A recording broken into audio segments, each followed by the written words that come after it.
Kembali lagi di Bincang MMA, prediksi dari UFC 300. Biasanya gue kalau sebelum pay-per-view, gue bikin prediksi cuma main card aja.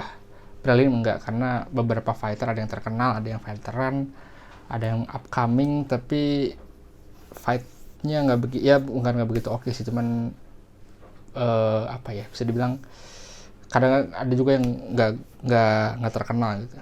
Tapi kalau sekarang gue bakal bahas UFC 300 dari prelim, dari opening fight prelim sampai main event, karena menurut gue ini adalah salah satu fight card tergila yang mungkin dari sejarah UFC ya, menurut gue sih, dari pandangan gue, dan mungkin dari banyak pandangan fans. By the way, banyak fans yang kurang setuju sama si fight card ini karena Dana White udah ngepromoin bahwa this is going to be the badass card, dan karena banyak orang mikir kayaknya main eventnya nggak begitu, jadi banyak fans mikir harusnya ini Brock Lesnar balik, atau Amanda Nunes balik, atau siapa namanya Ronda Rousey balik, kayak gitu-gitu. Cuman menurut gue ngapain ada orang-orang kayak gitu, mereka juga, Brock Lesnar udah out of shape, udah berapa tahun pensiun dari dunia MMA, menurut gue nggak bakal sama gitu Brock Lesnar yang sekarang. Amanda Nunes masih kemungkinan possible, tapi dia duitnya udah banyak dan pengen jadi gue bilang kepala rumah tangga lah kasarnya di keluarganya kan, karena istrinya hamil lagi. Ronda Rousey juga udah sangat happy dia, dan gue nggak yakin Ronda Rousey bisa jadi orang yang sama, karena dari segi mental dia terakhir 2015 atau 2016 ya, udah 8-9 tahun nggak fight, jadi menurut gue nggak bisa. Dan main eventnya sih menurut gue sangat oke, tapi tidak sebesar ekspektasinya gitu. Kayak mungkin ekspektasi orang-orang mungkin Israel Adesanya lawan Alex Pereira light heavyweight, mungkin orang-orang lebih ekspektasi kalau kayak gitu, atau John Jones sama Thomas Pinal, atau Islam Makhachev lawan Leon Edwards. Jadi mungkin ekspektasi orang kayak gitu, yang fight yang ini fight besar banget, tapi kita dapat Jamal Hill sama Alex Pereira, dan gue sangat menunggu fight ini. Kita bahas langsung ke ininya, dari opening card-nya. Figueiredo, mantan flyweight champion, lawan Cody Garbrandt, mantan bantamweight champion.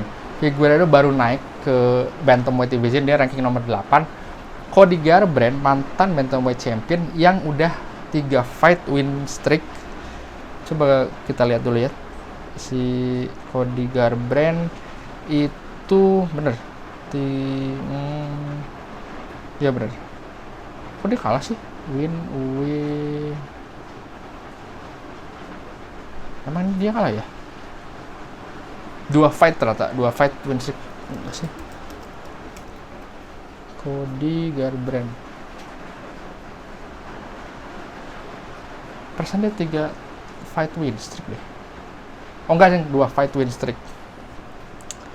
Lawan Trevor Jones dan Brian Keller pas di fight terakhir di UFC 296. Menurut gue salah satu penampilan terbaik Cody Garbrandt sih. Yang dia dulu legendary-nya tuh ngalahin Dominick Cruz, yang Dominick Cruz mukul dia bisa, pokoknya gaya Cody Garbrandt lah, moonwalk gitu-gitu. Dan itu salah satu fight yang gila, Dominick Cruz seorang legend bisa digituin sama Cody Garbrandt. Gue sangat menunggu fight ini opening card. Gila, dari opening card, first fight di UFC prelim, yang biasanya di prelim ini nggak ada orang yang nonton. Yang masih sedikit lah, dari 15,000 seat di T-Mobile paling ada 1,000 apa 2,000 gitu, jadi kan kelihatan kosong. Tapi gue yakin ini banyak banget yang orang yang nonton, dan gue sangat menunggu fight ini.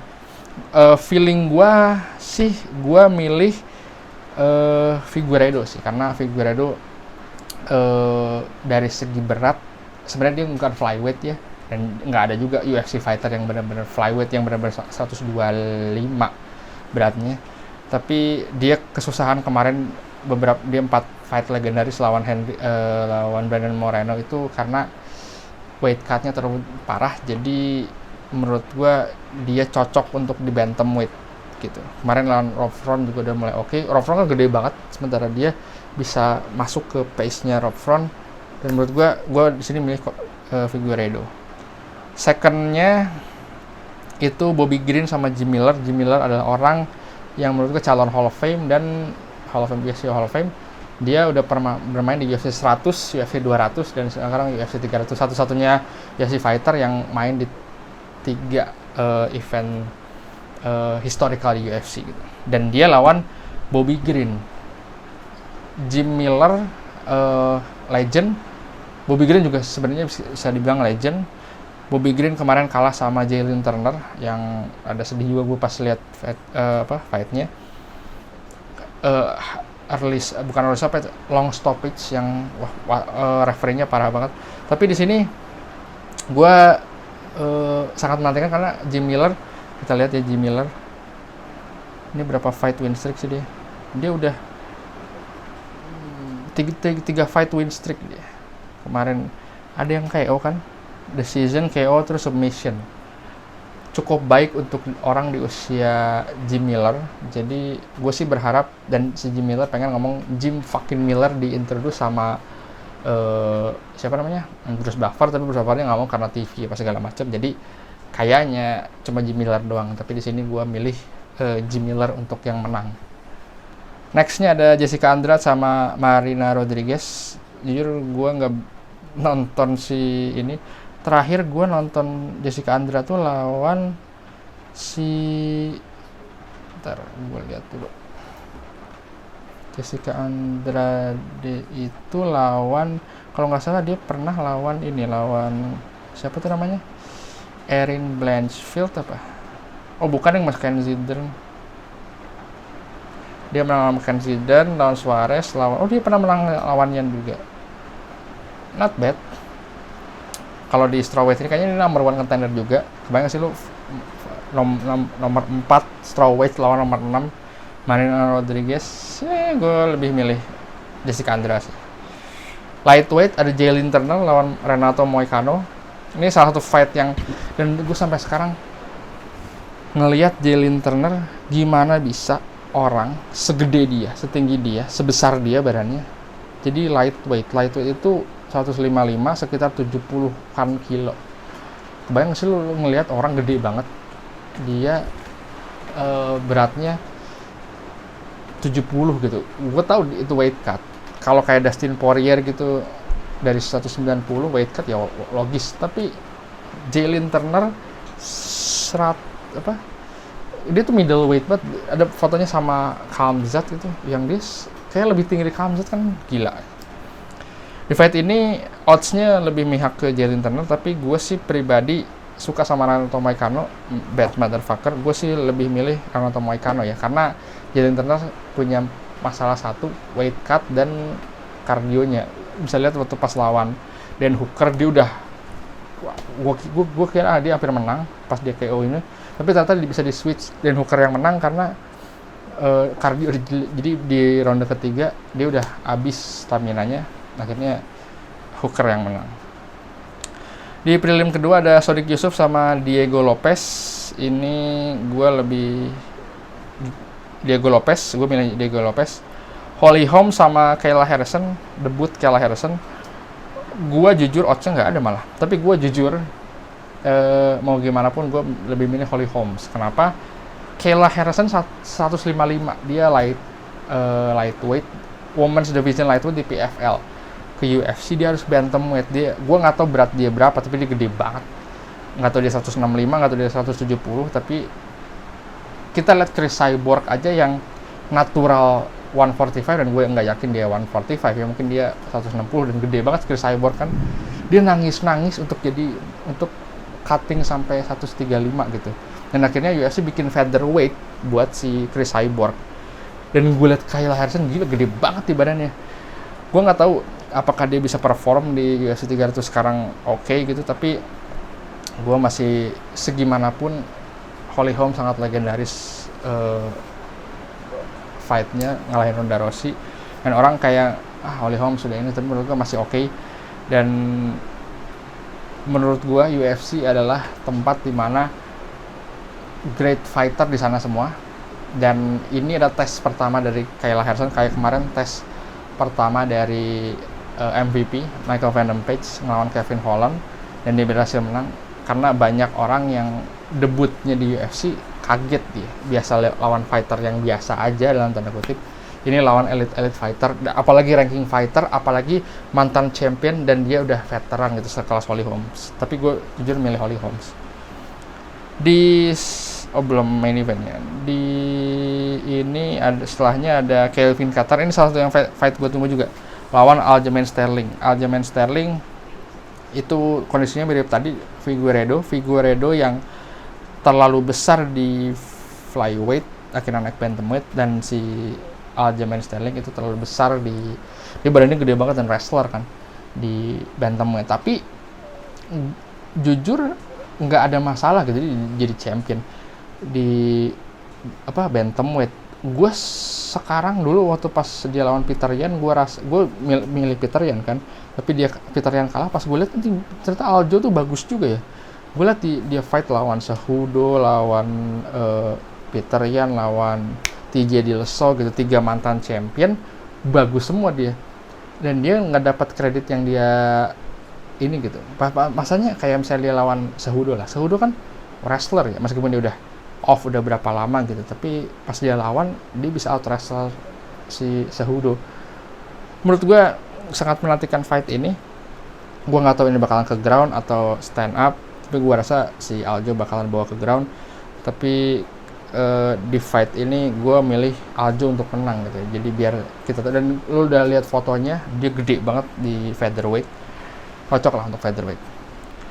Light heavyweight ada Rakic sama Prochazka. Odds-nya malah menang Rakic ya.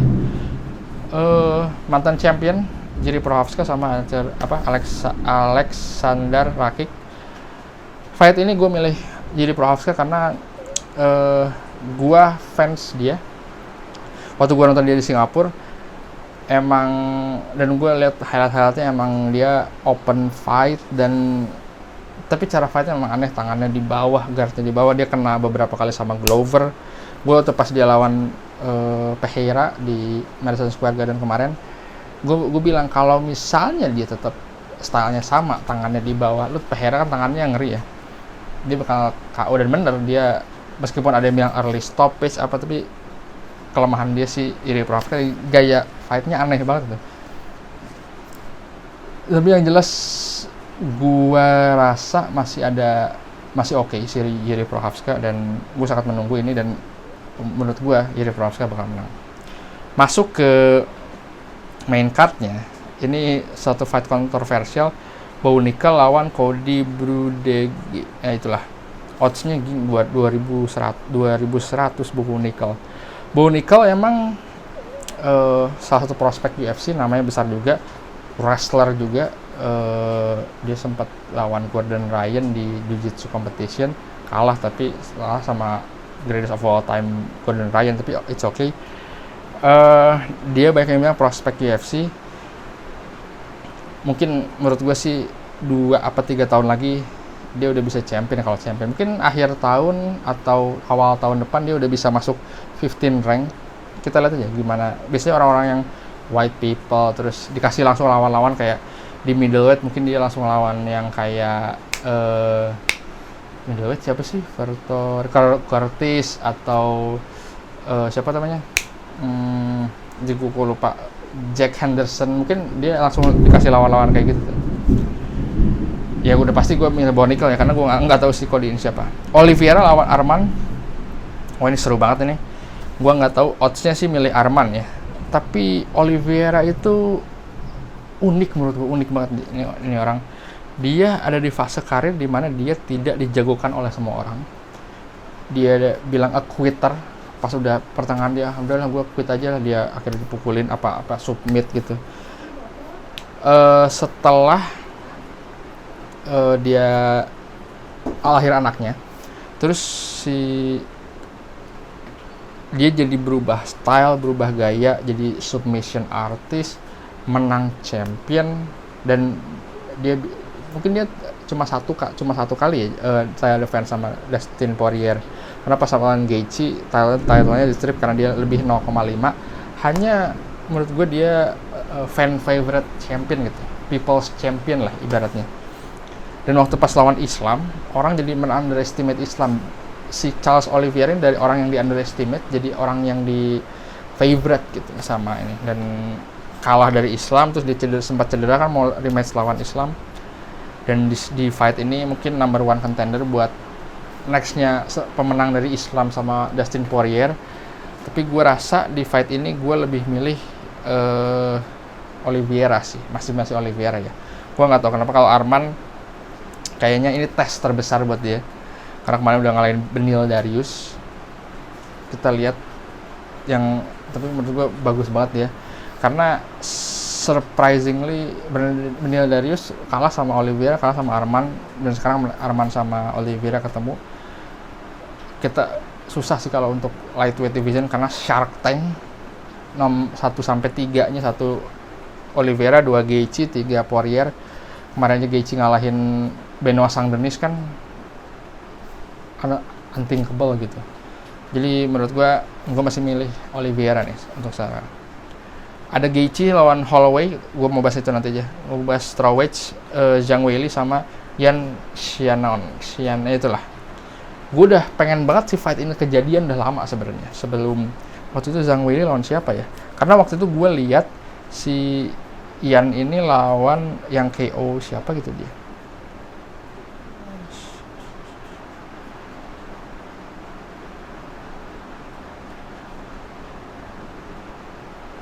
Zhang Weili itu malah lawan Lemos ya kemarin.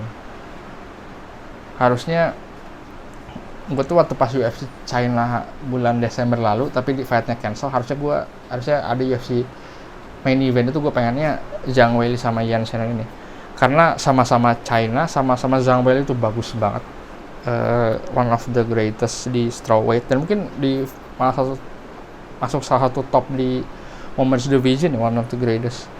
Dan Yan juga bagus gitu. Gue masih milih Zhang Weili, dan gue sebenarnya ini fight yang underrated, tapi gue yakin nih fight bakalan steal the show juga. Ada lightweight BMF title Gaethje sama Holloway. Kalau di odds Justin Gaethje ya. Jujur gue nggak bisa tahu ini siapa yang bakal menang. Ini kondisinya mirip kayak waktu pas BMF kedua kemarin, Gaethje lawan Poirier. Untuk kemarin gue juga susah untuk milih, karena dua-duanya sama, apalagi Max Holloway 2 kali win streak, Gaethje juga sama ya, udah ya 2 kali win streak sama Fiziev sama Poirier.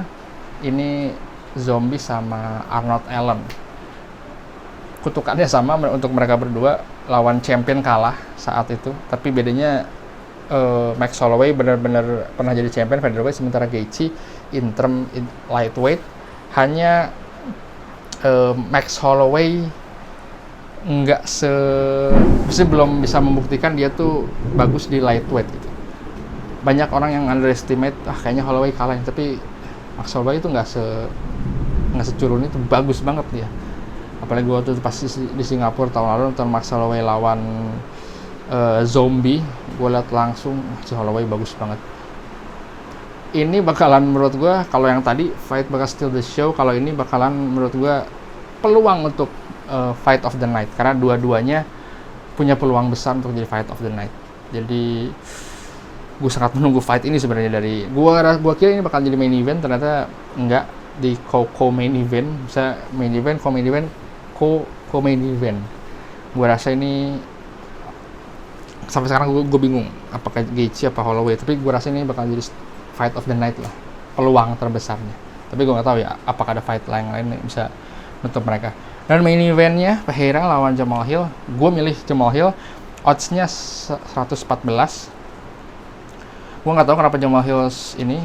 Pereira bagus, hanya menurut gue Pereira itu gue bukan fans Alex Pereira, tapi dilihat dia emang berkembang cepat banget dia. Dan dia sedikit dikatrol sama Izzy kan. Dia masuk UFC, dia waktu sama lawan Izzy takedown kontrolnya takedown defense-nya masih jelek. Maksudnya di takedown sama Izzy gitu. Kalau di takedown sama Usman Khamzat gitu masih oke lah. Ini di takedown sama Izzy yang boxer gitu. Tapi kemarin lawan Jan Blachowicz, lawan Jiri Prochazka mulai kelihatan oke defense-nya, karena dia di cornernya ada Glover. Ya jadi jadi mulai kelihatan gitu dia di sebagai MMA tuh mulai oke. Dan dia dua division champion, middleweight sama light heavyweight. Tapi Jamal Hill gue nggak tahu dia cederanya gimana, tapi gue jujur pribadi milih Jamal Hill karena Jamal Hill tuh bagus banget, nggak banyak di recognize orang, mungkin karena dia pas championnya tiba-tiba ya, karena dia waktu itu di ranking 7 apa ranking 6 gitu, gue jauh lah dari lightweight division, light heavyweight ranking itu. Terus Ankalaev sama Jan Blachowicz seri draw waktu itu, akhirnya Glover lawan Jamal Hill. Tadinya dia mau lawan Anthony Smith, dia tuh baru lawan Paul Craig. Ankalaev belum pernah dia lawan Johnny Walker, jadi dia belum pernah dapat spot yang kayak sekarang gitu, spotnya yang lawan orang-orang besar. Dan ini bakalan fight yang seru. Dan kenapa gue ngambil Pereira, karena udah tua sih umur, tapi gue nggak tahu ya apa Pereira bisa bagus, itu gue nggak tahu. Tapi yang jelas gue milih Jamal Hill. Jadi itu menurut gue prediksi dari UFC 300. Gue sangat menunggu ini. Hari Minggu kita nonton bareng. Dan gue nggak tahu prediksi lu bisa komen aja prediksi lu gimana. Yang jelas UFC 300 sangat dari opening sampai main event tuh fightnya seru-seru. Gitu aja dari gue, sampai ketemu di bincang MMA berikutnya.